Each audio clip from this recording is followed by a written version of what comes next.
Hello guys, welcome back our study channel दुनिया जानेगी SS classes. जैसा कि आप लोगों को बता दें, आज हम डिस्कस करने वाले हैं जो हमारा पॉलिटी में, जैसा कि आप लोगों ने इसमें दो लेक्चर आप लोगों ने देखा होगा। एक था हमारा जो कंप्लीट अनुसूचियां हैं, ठीक है, जिसमें 12 अनुसूचियों को हमने देखा था। इसके बाद हमने देखा था जो संविधान का भाग, जो इसमें 22 भाग होते हैं, इसमें हमने पहला भाग देखा था। और भाग नंबर 1 में हमने देखा था कि आर्टिकल आप लोगों के वहाँ पे कितने मिले थे, तो 1 से लेके 4 आर्टिकल, यानी कि 4 आर्टिकल तक उसमें आप लोगों को 1 to 4 आर्टिकल्स आप लोगों को वहाँ पे मिले थे। 1 से लेके 4 अनुच्छेद आप लोग वहाँ पे देखे थे। अभी हम लोग क्या देखने वाले हैं? अभी हम लोग देखने वाले हैं जो हमारा संविधान का भाग नंबर, ठीक, भाग नंबर जो 2 है, इसे आज हम लोग देखने वाले हैं। इसे आज हम लोग डिस्कस करेंगे। इसे हम लोग को आपको हमने कई बार बताया है कि भाग हम किसे कहते हैं। यहाँ पे संविधान में हम भाग को ही क्या कि चैप्टर के रूप में समझते हैं, एक पाठ की तरह इसको हम समझते हैं। जिसमें से कितने हैं? 22 भाग हैं। इसमें से हमने एक को देखा है, तो अभी भी हमको कितना देखना है? अभी भी हमको 21 भाग को यहाँ पे हमको देखना है, ठीक है। इसमें से आज हम दूसरा देखने वाले हैं और इसका नाम रहेगा आपका नागरिकता। जी हाँ, इसका नाम है नागरिकता। और इसमें अगर बात करें पेज की, तो ये पेज आपका रहेगा 5 to 11, यानी वो 1 से लेके 4 तक हमने भाग नंबर 1 में देखा है। और अभी हम देखने वाले हैं 5 से लेके 11 तक, ठीक है। यहाँ से काफ़ी सारे क्वेश्चन आप लोगों को मिलते हैं, ठीक है। तो इनको थोड़ा सा ध्यान से आप लोग देखिएगा। अभी हम इसमें स्टार्ट करते हैं और और देखते हैं हम लोग इसमें सबसे पहले स्टार्ट करेंगे। तो नागरिकता की बात करते हैं। तो नागरिकता आखिर होती क्या है, ठीक है। आप देखिए, जैसे किसी भी देश, आप यहाँ के आप क्या हैं? नागरिक हैं। भारत के आप क्या हैं? नागरिक हैं। यानी नागरिकों के लिए कुछ विशेष अधिकार होते हैं। ऐसे तो आप आके घूम सकते हैं, रह सकते हैं, लेकिन नागरिकों के लिए कुछ विशेष अधिकार होते हैं, तो उन्हीं को आज हम लोग देखने वाले हैं। इसमें सबसे पहले हम देखते हैं 5 को देखेंगे, आर्टिकल नंबर 5 को देखेंगे, ठीक है। आर्टिकल नंबर 5 को आज हम लोग देखेंगे। ये क्या कहता है? ये कहता है कि प्रारंभ से नागरिकता, यानी प्रारंभ से ही आपको नागरिकता मिलेगी। प्रारंभ का मतलब है 1950, 26 जनवरी 1950 की बात हो रही है, ठीक है। 26 जनवरी 1950 क्यों कह रहे हैं? क्योंकि जब से हमारा संविधान लागू हुआ है तब की बात हो रही है, और तब से ही आप लोगों को क्या मिलेगी? आप लोगों को नागरिकता मिलेगी। यहाँ पे नागरिकता दी जाएगी। ऐसी बात कौन कहता है? तो ऐसी बात आपका आर्टिकल नंबर 5 आपको बताता है। इसे आप लोग ध्यान जरूर दीजिएगा। ये कहता है जब से शुरुआत से ही, ज्यों से ही कि लागू हुआ और उस समय आप वहाँ पे उपस्थित हैं, तो आपको नागरिकता मिलेगी, ठीक है। ये बात बताता है। अभी देखते हैं कि किनके आधार पे। तो यहाँ पे आपको क्या मिलेगा? जन्म के आधार पे, ठीक है। आपका जन्म हुआ हो, ठीक, आपके माता या पिता किसी एक का यहाँ पे जन्म हुआ हो, ठीक, ये चीज़ हो सकता है। तो ये इस तरह से आपको यहाँ पे क्या नागरिकता मिल सकती है। अभी बात करते हैं आर्टिकल नंबर जो आपका 6 है। जी हाँ, आर्टिकल नंबर 6 क्या कहता है? आर्टिकल नंबर 6 कहता है, ठीक है, इसमें परमिट लागू करना पड़ेगा। यदि आप कहाँ से, पाकिस्तान से आए हैं, आप पाकिस्तान से कहाँ आए हैं? इंडिया। आप पाकिस्तान से इंडिया आए हैं, तो आपको क्या करना पड़ेगा? परमिट लागू करना पड़ेगा, मतलब परमिट पे साइन करना पड़ेगा। अभी इसको हम बताते हैं। परमिट का मतलब ये होगा कि जब आप यहाँ पे आते हैं, ठीक है, और कब से मतलब बताते हैं हम आप लोगों को। 19 जुलाई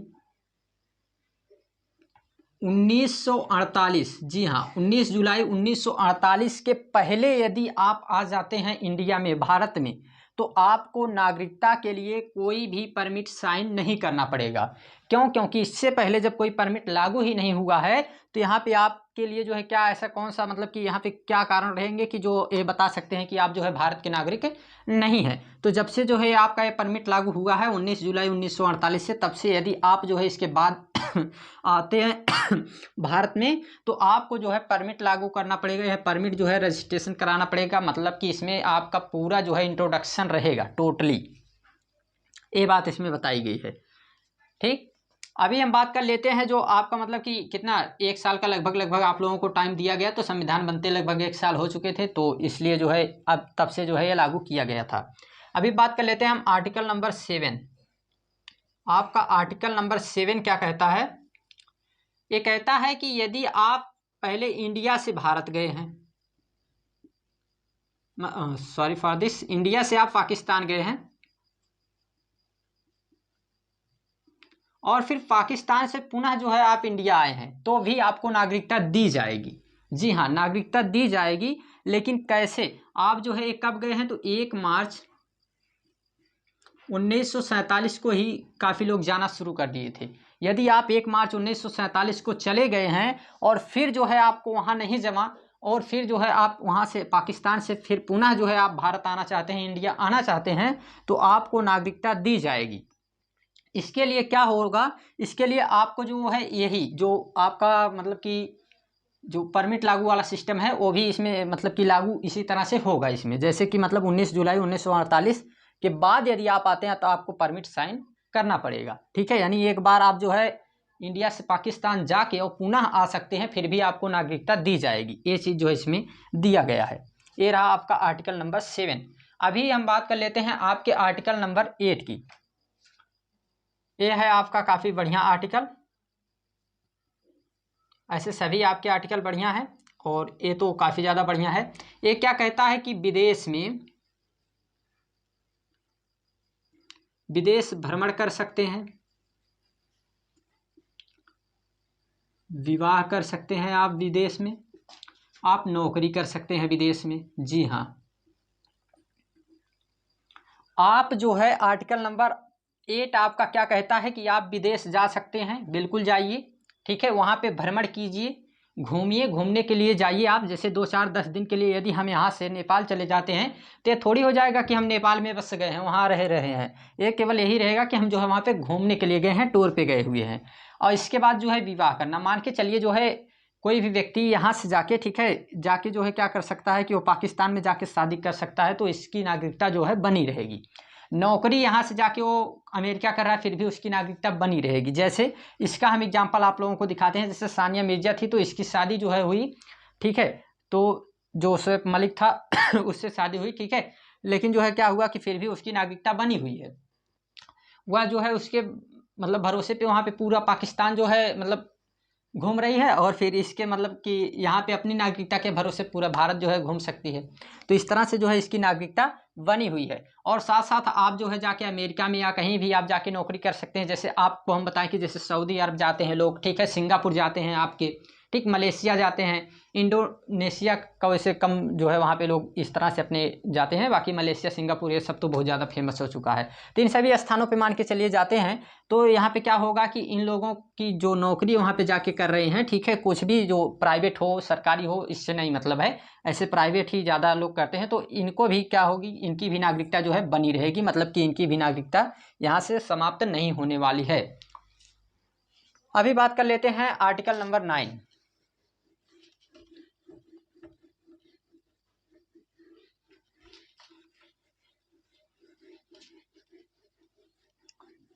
आप लोग थोड़ा सा लाइक शेयर करिएगा। बाकी जानते हैं कि किसी भी वीडियो में बहुत ही कम ये चीज़ें बताया जाता है, कहा जाता है। ऐसे कभी जो है अगर हो जाती है इच्छाएं तो कह दिया जाता है। वैसे भी आप लोगों के व्यूज़ काफ़ी कम ही रहते हैं, ना जाने क्या कारण है, बाकी देखा जाएगा। हम लोग देखते हैं अभी आर्टिकल नंबर 9।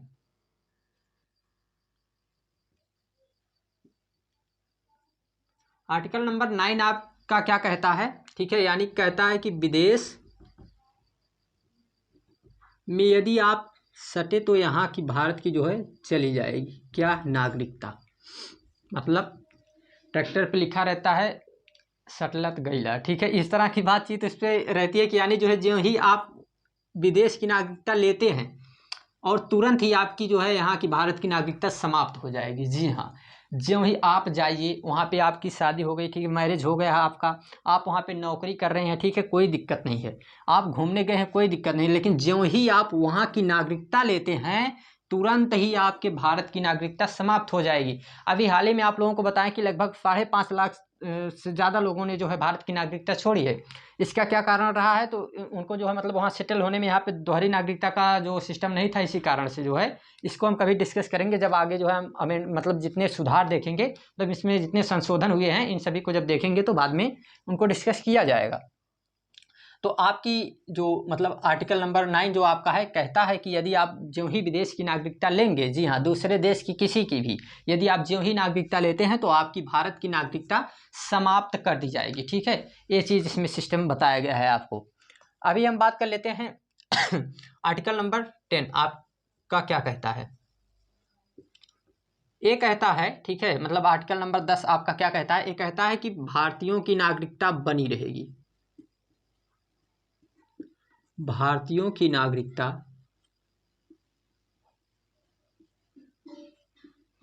बनी रहेगी। जी हाँ, बनी रहेगी, लेकिन इसके लिए कुछ शर्तें हैं, टर्म्स एंड कंडीशंस हैं। क्या है, मतलब आप जो है कोई भी देश विरोधी काम नहीं करते हैं। जी हाँ, आप कोई भी देश विरोधी काम नहीं करते हैं तो आपकी नागरिकता बनी रहेगी। आप घूम सकते हैं विदेश में, आप वहाँ पे मैरिज कर सकते हैं, लेकिन यदि हमारे देश के विरोध में आप कोई कार्य कर रहे हैं तो आपकी नागरिकता खतरे में आ सकती है, यानी पूरी तरह से समाप्त भी की जा सकती है। ये कहता है आपका आर्टिकल नंबर 10, यानी बनी तो रहेगी लेकिन कब तक, जब तक आप कोई भी देश विरोधी कार्य नहीं करेंगे। ये रहा आपका आर्टिकल नंबर 10। और इसके बाद आपका आता है जो नागरिकता में लास्ट आपका आएगा, मतलब इस सिस्टम से, इस भाग नंबर 1 से, वो है आर्टिकल नंबर 11। आर्टिकल नंबर 11 आपका क्या कहता है, मतलब आर्टिकल नंबर अनुच्छेद नंबर 11 क्या कहता है। ये कहता है कि जो भी नागरिकता का कानून बनाएगा, ठीक है, वो कौन बनाएगा, तो संसद बनाएगा। केवल कौन बना सकता है, संसद। और संसद में भी कौन बना सकता है, गृह मंत्रालय। जी हाँ, गृह मंत्रालय बना सकता है। केवल जो है आपका इस संसद में यदि अगर कोई बनाएगा भी तो कौन बना सकता है, गृह मंत्रालय जो है ये बना सकता है। तो ये रही आपकी जो है मतलब इसमें जितनी बातचीत हुई, ठीक, तो ये आपका हुआ कंप्लीट। इसके बाद जो हम लोग देखेंगे तो आगे जो है हम लोग फिर आगे देखेंगे, डिस्कस करेंगे इन सभी को। ठीक है, तो थैंक्स, टेक केयर। अभी जो है इसके बाद इतनी थोड़ी थोड़ी जानकारी, मतलब थोड़ा थोड़ा छोटे छोटे वीडियो में हम इसको देखते चलेंगे। बाकी जो है धीरे धीरे जैसे ही आप लोगों का ये मतलब थोड़ा सा हो जाएगा, आप लोगों को काफ़ी आसानी से समझ में आने लगेगा, तो फिर उसके बाद हम इसको थोड़ा लंबा करेंगे वीडियो को। तो thanks, take care, bye bye.